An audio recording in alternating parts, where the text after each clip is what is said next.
আকাশ জুড়ে উৎসব, রঙিন আকাশ, উড়ন্ত ঘুড়ি, ঢাকের তালে তালে উৎসবের আমেজ। আজ পুরান ঢাকার আকাশে আনন্দের ঠিকানা। আজ সাকরাইন, ঐতিহ্যবাহী পুরান ঢাকার সবচেয়ে প্রাণবন্ত লোকজ উৎসবের দিন। সাকরাইন শব্দটি এসেছে সংক্রান্তি থেকে, পঞ্জিকার পৌষ মাসের শেষ দিন। সূর্যের অবস্থান পরিবর্তনের দিনটিই সংক্রান্তি নামে পরিচিত। এই সংক্রান্তিকে কেন্দ্র করেই পুরান ঢাকায় পালিত হয় সাকরাইন উৎসব। ঘুড়ি ওড়ানো, গান, খাবার আর মিলন মেলায় মেতে ওঠে পুরো জনপদ। সাকরাইন শত বছরের পুরনো এক ঐতিহ্যবাহী উৎসব। বাংলা বছরের শেষ দিন পৌষ সংক্রান্তি। এটি মূলত লোকজ উৎসব যা প্রজন্ম থেকে প্রজন্মান্তরে ছড়িয়ে পড়েছে মানুষের হৃদয়ে। ইংরেজি ক্যালেন্ডারের জানুয়ারির মাঝামাঝি সময়ে পুরান ঢাকাবাসীর ঘরে ঘরে এ উৎসবের আনন্দ। ইতিহাস বলছে মোগল আমল থেকেই এ উৎসব পালিত হয়ে আসছে। সে সময় ঘুড়ি ওড়ানো ছিল রাজকীয় বিনোদনের অংশ।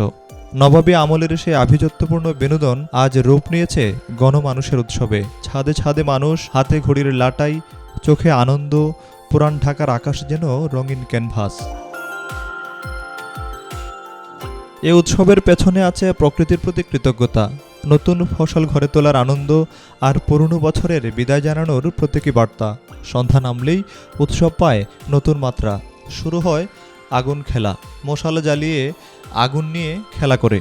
অনেকে বিশ্বাস করেন এই আগুন অশুভ শক্তিকে পুড়িয়ে নতুন বছরের পথকে শুভ করে তোলে।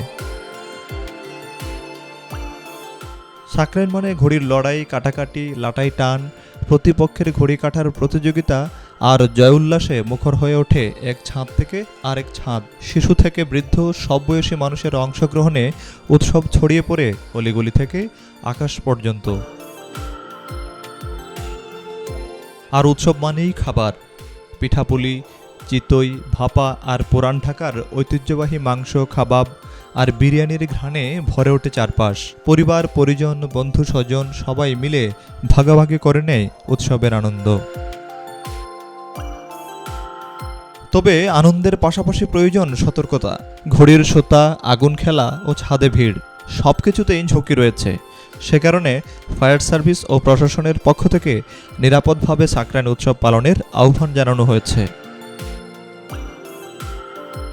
সময় বদলায়, প্রজন্ম বদলায়, কিন্তু পুরান ঢাকার সাকরাইন আজও ঠিক আগের মতোই প্রাণের উৎসব, ঐতিহ্যের উৎসব আর আকাশ জুড়ে আনন্দের উড়াল। Desk report, B news 24।